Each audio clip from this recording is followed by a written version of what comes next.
Welcome to the second biannual Most Improved Test Player Award invented by me after stealing an idea from the NBA. I do 2 years because Test cricket schedules don't really allow for 1 year to give you enough sample sizes. The period that we are looking for is from the 1st of June 2020 until the 1st of June 2022. And in order to qualify, you have to have played substantial tests beforehand. The idea is to look for a player in career best or defining form. Not someone getting back to their best or someone who just came to Test cricket. They would be rookies. Babar Azam was our winner last time with Ishant Sharma and Jason Holder on the shortlist. That was a pretty star-studded cast. This time it's a little bit more of a collection of weirdos and oddities. So for this channel, it couldn't be any more perfect. It's worth noting that a few really obvious players missed out. Anrik Nortje only played 6 matches, so it just wasn't enough, realistically. Usman Khawaja only played 5. It would have been interesting if he'd played more, but then again, if he had played more, who knows what his record would have been. But anyway, those are the rules, laws, playing conditions. And so, as always, I turned to Twitter for nominations. And then I just went through the list looking for the best names. And from that, I came up with a long list of the players who had most improved. In other words, welcome to the Most Improved Test Player nominations of 2022. Let us be really crude about this. While Joe Root was fucking good beforehand, his last 2 years have been, at least anecdotally, the best of his career. Do we really need to show the 2021 graph where he made, this amount of runs for England? He was by far the top scorer. And remember, the extras was third. I wonder how many times in history an England player has made over a quarter of the team's runs in a calendar year. And his career average had dropped to 48.4. I mean, that sounds unfair, but you know what I mean, when our period starts. And during our 2-year most improved span, he was averaging 52. The problem here is with the most improved part. Joe Root probably hasn't improved that much at all. Even if from going from 48 in your career to 52 is a jump from great to godlike, there's a lot more going on here. Because when you look at him year by year, it's clear that 2014 and 2015, he was even better than our period. So this isn't really a most improved type thing, but more a back to his peak. We knew that Root was good, but with all the losing and the captaincy and his failure to get regular hundreds, we kind of slipped on him a little bit. But now he's currently in the best form of the big four. And because of that, we've forgotten that he was this good before. Litton Das crossed 50 in half his innings in this period. The number 50 is going to come up a couple of times here because Litton Das crossed 50 in half his innings in this period and he averaged over 50 in that time as well. He was one of 9 players to score 1,000 runs in our span and he did it from only 13 tests. He had the second best average of anyone with more than 800 runs. And for him personally, he made the majority of his career runs in this period despite the fact that he only played 13 of his 33 career tests. It is undeniable that Das has improved. He has doubled his average from before. But 13 test matches is a good amount, but it's not that many. So I wondered how many he played at home. And he did play a lot at home. If you look at him by continent, his numbers completely hold up. He had a top record in Asia, did well in Oceania, and then held firm in Africa. If I'd stopped there, I would have been all in. But we did have to break him down by country because I did want to look at something very specific. And when you do that, you see that Das killed it in Bangladesh, and he was brilliant against the New Zealanders in that series, and made a lot of runs in a one-off match against Zimbabwe. It would be easy to write off the knock in Harare. But it's worth noting that Bangladesh were 132 for 6, and they ended up with a match-winning 400-plus total because of his knock. He did, however, struggle with Sri Lanka and South Africa. I'm not sure this actually raises that many alarm bells. But when you do look at home versus away, there is a huge difference here that at least needs to be noted. But if you then have a look at his home versus away record from before, well, he still had huge jumps in both. Now, part of the reason is he just wasn't that good a player before. There was no steady build-up in his career towards being this kind of a batter. He could be handy at best, and now he's bloody solid as a rock. That's a hell of a U-turn. One thing I would say is that it's more a bunch of solid innings than him burning down the house. But in our period, he only has 4 scores in single digits, which is a remarkably consistent run. I just like what I see here. But he did only make runs in 3 tests outside Bangladesh. So on one level, it's really hard to know how much weight to give that Kiwi series and the Zimbabwe comeback knock. This is a weird one because Dimuth Karunaratne was nominated last time as well. And if you don't believe me, I still have the template. And if you look at his overall career numbers compared to our period, you can see quite the spike here. He was getting better before, but he clearly kept going. If you have a look by the years, you would not be wrong in seeing this and going, boom, we have our man. But these don't factor in where he made his runs. I've thought for a long time that he's a fantastic cricketer. And he's clearly someone who's always working on his game. But I also think most of his improvement seems to come at home in Sri Lanka. Or in Asia, I suppose. He played 12 tests in our period, 8 of them in Asia, across Sri Lanka, where he averaged more than 100, India and Bangladesh, where he was above 40 in both those series. But he also played 2 matches in South Africa and the West Indies, where he averaged under 30 combined. But I think this shows it best. You look at his rolling average through his career home versus away, and you can see that he has been simply outstanding in Sri Lanka. But he's kind of plateaued away. There's absolutely no doubt in my mind that he's a better player in Asia than ever before, so he's certainly improved, but he has not done that away from home. Hassan Ali has 43 wickets at 19 in our period. Before that, he had 38 wickets at 28. Hard to say that isn't a huge improvement. And I felt conflicted from the start here because I always thought he was this good. I just feel that we hadn't seen enough of it. I've still got strong memories of the Champions Trophy in 2017, where he seemed to almost be changing the direction of one-day cricket completely. But my first thought here was maybe he just hadn't played that much cricket in Pakistan, because a lot of those pitches have been very flat, and therefore he would struggle to average 19 at home if he was bowling there. But he actually played 40% of his tests at home. However, in one match he took 10 wickets, and in the other 3 combined he has 4. Those 3 matches were still kind of what I would expect. Those wickets were killers at times in those matches. And it's also worth saying, he took 10 wickets in a match against South Africa at home. That's a ridiculously good test match. And in that match, he had a great early spell where he took their top order down and then came back to wipe out their innings. In the second knock, South Africa got away before he twice came on to commit double breakthroughs. Just an extraordinary display of bowling. And because of that, in our period, he has a home bowling average of 30. When 40 plus was easily on the cards, if not more. But look at that away average. Sure, it's from only 6 tests, but look at that away average. So we do have to litigate this a little bit more. I've color-coded them to make it really clear. 2 of these matches were against Zimbabwe, and he picked up 15 victims in those. Against the West Indies, he picked up 6 wickets. And finally, when he went to Bangladesh, he added 9 more in 2 tests. These are the only away matches in my period, and quite obviously, these are not 3 great batting lineups. Of course, it gets more dramatic because he averaged 9 against Zimbabwe. And of course, he still did quite well against Bangladesh and South Africa, but the record does start to change when you take out the Zimbabwe matches. And I know this because I did.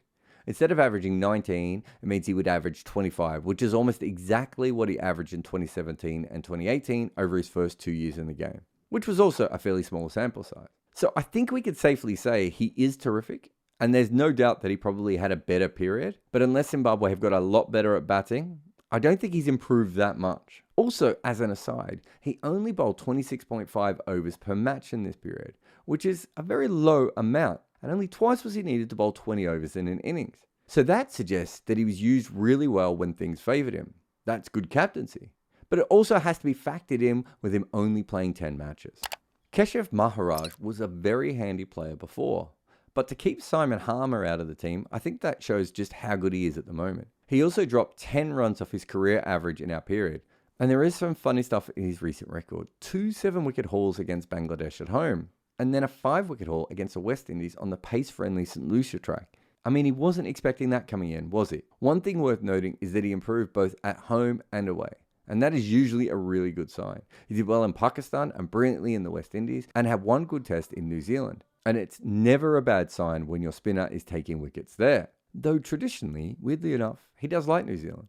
In the last 10 years, he has the equal highest wickets of any spinner in New Zealand, which I feel is the kind of very important knowledge that you only get right here on this channel. There are a couple of things that I did want to note about his record. One is that in this period, South Africa have started using 5 bowlers more, meaning that he can be used when needed and not just automatically. You can see that in his record of 3.3 wickets per game, or the fact that he bowls fewer than 30 overs a game. That's not a lot of usage for a spinner. But there is also the fact that he only took 1 wicket against India in a 3-test series, and again, partly that was usage. Though he did bowl enough to have an average of over 100 against them. But they didn't need him, so they didn't use him. And looking at his overall record, I do think that is a big difference and has helped his numbers look a lot better now. Beforehand, he was bowling a normal frontline load of 37 overs per match. As I said, that's dropped down to 29. I think in South African terms, they call this positive load shedding. That has to account for some of the improvement. But his average still has a huge drop. If he had taken more wickets against India, I think I'd feel more comfortable with him. But again, there is no doubt that he's probably a vastly improved player who's also being used much better than he used to be. In our period, the man with the second most runs just behind Joe Root is Craig Brathwaite. He's still 1,000 runs behind Root, but partly that's because it's England's schedule and his consistency. So he kind of always ends up on the most runs list of any period Joe Root. But you don't expect to see Brathwaite up here with him. And partly the reason it is this time is the West Indies actually played a lot of matches in this period. The 7th leading run scorer is Jermaine Blackwood, and you can see that Brathwaite certainly upped his average a little bit. But I wonder if it's just because we have seen him more and think he's improved. My guess is he's more or less the same player as always, but perhaps with a little bit more added consistency. For instance, these days he doesn't fall for single digits very often, but he also only made 200s in 18 tests, and both of those were at home. But when we're judging players, especially anecdotally, a lot of this is about who they've made runs against. And Brathwaite made a lot of runs against England, and that is one of the biggest media markets. Plus, that was also when the West Indies had their biggest win. However, he averaged 14 against New Zealand and 7 against South Africa. Even with those ordinary series, I still think there is a slight improvement here. And a bit like Hassan Ali before, I was on Brathwaite for a long time. So if there has been a bump, I think it's been pretty marginal and he's more or less the same player he has always been. Although he now bowls moon balls, so that is awesome. Temba Bavuma didn't make 100 in his 11 tests, but he also averaged 48. Yeah, this one's going to be interesting. He really hasn't made that many runs, but he does bat down the order, and 11 tests is not that many games. But when you dive down, this is extraordinary. From 20 innings, Bavuma had only 2 single-figure scores. That's a remarkable run. You notice I mentioned that a lot because there's a few players here who maybe haven't made the big runs that we're used to in other periods, and that's partly because the bowlers are so on top now, but they have managed to just not get out at the start of their innings. Well, Bavuma is their king, but he doesn't give that much after that, and I did wonder if that was what he was like his whole career. And if you look at just before this period, he actually made a shit ton of single-figure scores. So this was a new thing for him. Again, looking at the entirety of his career, one theme is that lack of hundreds all the way through. He made a ton in 2016 against England and not a single one since. And yet he is making starts at a rate that only a top-class player should be. However, how do you factor in the fact that he doesn't go on? And that's why after 40 tests, he was averaging only 31. So upping that in a 2-year period to almost 50 is some jump. It would be hard to argue he hasn't got better. And yet no hundreds suggest he hasn't. He just strung a bunch of similar scores together. And if you look at home and away, it does feel like there was a bit of a bump here for what happened at home. But that record away is split by 2 places. He did really well in Pakistan, but terribly in New Zealand. However, both of these averages are higher than his career mark. So it's not a home and away thing, and neither is making one big score against a poor side. The real question is whether he really improved or just didn't get that many failures. I think I am willing to say that there is legitimate improvement to his game, partly because I've also seen him play in one-day cricket over that time. And also because these are his peak batting years in terms of age. But without 100, I still feel a little bit nervous. Niroshan Dikwella does pose some questions. Here you have a player with 37 tests, where he averaged just over 30, and now he's averaged almost 38. It would be hard to argue that this isn't a jump, even if, again, like Bavuma, it's only from those 11 tests, and less than 700 runs in his case. However, the low run total is obviously because he's a keeper who bats down the order. And you'll see a pattern here. Again, one of the first things I looked at was whether this was a home or even an Asian-based bump. But his average has jumped as much in Asia as it has overall. He did only play 4 away tests, and he was under par in South Africa, but did very well in the West Indies. But I think the most telling thing is his average in this period is 38, and his average at home is 39. So this is not just home conditions. When you look at him year by year, the first thing that stood out is that he had 11 test matches in 2017, which maybe Sri Lanka will never play that many again, but he also averaged almost 39. And in our most improved slot, you can see in 2021 he was outstanding, but either side of that, he was still fairly normal. But even that one great season in 2021 is still only marginally better than his breakout 2017 year. What I do like from his record is he's played lots of good bowling teams. When he played England, he held steady, but you can see against India and South Africa, there is clearly a drop. And I think when you add the last 2 things together, it's fair to say he's had improvement, but it's not as obscene as the numbers make it look. Rishabh Pant has gone from averaging the high 30s to the low 40s. And that doesn't sound like a lot, but in terms of keeper batters, that is going from a great player for your nation to one of the best of all time. Put it this way, when you look at the all-time leading keepers with 2,000 runs, if he averages high 30s, he'd be around BJ Watling and MS Dhoni. And that is obviously very good company. Once he pops up into the early to mid 40s, he's top 5 all time. Just behind Les Ames, who was Bradman with gloves on. I suppose Bradman had gloves on, but you know what I mean. The thing is, though, that Rishabh Pant only played 13 tests before. And while that is good enough to track his improvement, for a cricketer from Australia, England, or India, that really isn't that many. And if you take them as his rookie campaign, then this is the next period, and you would expect a little bump as he matures. Also, after 12 tests, he actually averaged 42. So this whole thing is actually quite a bit messy. When you look at his rolling average here, this doesn't make it look like he's improved, though it is worth noting that he had a pretty good test just after our period ended. Tim Southee being nominated confused me because while he's gotten better, it was a while back. And these numbers do look good. If you look at the dates, you can see that Southee actually started improving during the pace-playing pandemic. His numbers start to improve, for instance, in 2018. I don't think that's a coincidence. If you look at his cumulative average, you can see that the bulk of the work happened prior to the 2-year period that we're looking at here. He has been fantastic, but for far longer than 2 years. And it's hard to tell if he got better when he worked out the wobble ball, but clearly from the moment that delivery took over, he was very good. Now this one is going to be fun because Lahir Tiramane might have well been the worst top order batter in the entire history of Test cricket before. And in our period, he had 9 tests where he was a well above average scorer. He basically doubled his career mark. So to begin with, we are going to have to drill down on just how bad he was. In the history of our game, of players to bat in the top 6 more than 50 times, as of the middle of 2020, only 2 batters had a worse average than him. Javed Omar, who opened for Bangladesh at the beginning of their journey, and Mike Brearley, who was picked almost entirely for his captaincy. Just behind Tiramane was Dion Ibrahim from Zimbabwe and Alec Bannerman, who in the 1800s. All these other 4 in the top 5 have good reasons for being on this list. There is no such caveat for Tiramane. He was from a major test nation, not in modern times, and he was only in the top 6 for his batting. Or in his case, kind of a lack of. There have been worse players for their teams, but most of them get dropped well before they have the opportunity to bat 50 times. But the reason he kept being chosen was fairly obvious. Well, you could say that Sri Lanka was going through a bit of a funk. But as bad as he has been, when you watch him, he doesn't look like that kind of a player. It takes about 3 minutes to watch him bat, and you think, yeah, he's got game. And for his main domestic side, he dominates. When he played for other domestic teams, he was great. The same happened when he would appear for Sri Lanka A or any other sort of Sri Lankan representative side. He always made runs. The only time he ever didn't make runs was when he was playing for Sri Lanka in Test match cricket. Just to point out exactly what I mean here. Here is 100 he made in 2011 against a touring Australian team when he had to face Peter Siddle, Nathan Lyon and Ryan Harris. Here is another against the Indians who had Amit Mishra, Prajan Oja and Ishant Sharma. It's kind of baffling that it's never worked at the international level, especially when you consider he's had at least an average career in ODI cricket. He scored slow, but he's made 400s and he's averaged just under 35. So now we find Tiramane on our list, which is incredible. So is this sudden improvement real?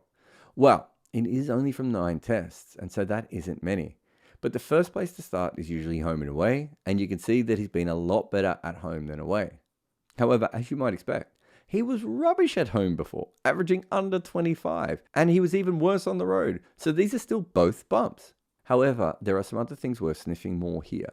He made his 100 against England in Gaul. That was a James Anderson-less attack.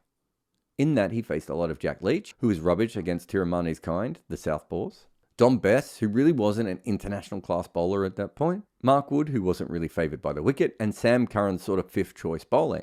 But it's still 100, and Stuart Broad was out there as well. He's pretty handy against lefties. And let's be honest, Tiramane has failed against far worse than that. His only other 100 was against Bangladesh, which was part of a 200-run opening stand with Karunaratne. So either that wicket completely fell apart early, or they batted really well, because after that partnership, the rest of the wickets in the game fell an average of 27. It was literally one partnership and no one else made runs in that game.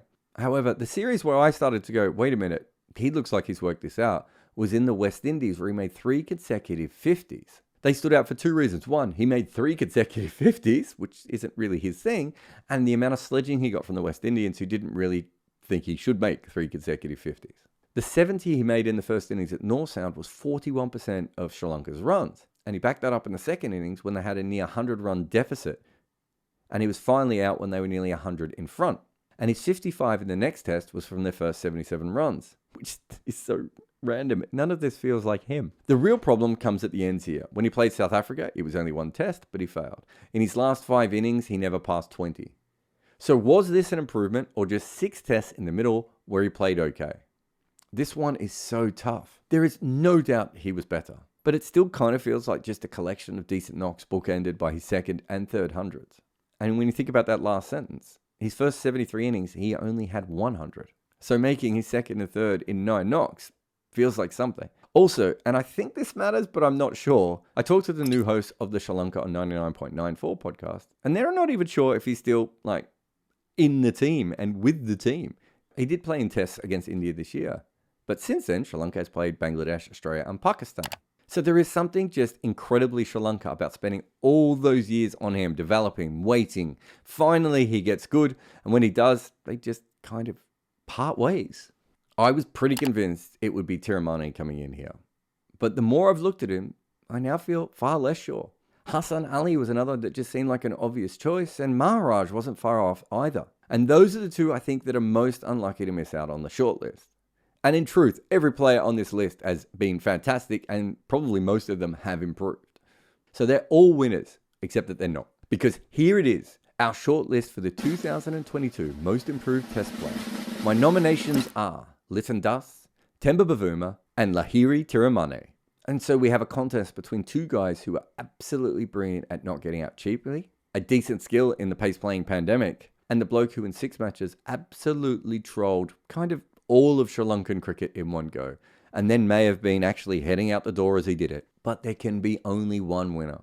And we are going with, Liton Das. A man who really had no imprint on the test game before this period, who played a great knock in Zimbabwe, but more important than that was the backbone of Bangladesh's batting in New Zealand, which was an incredible series result for them. He went from averaging 26 to over 50 in our period, and unlike the other two, I think he was tested a lot more and really just didn't fail that often. I am not expecting him to go on and have a Baba-like impact, but then again, we didn't expect him to do this.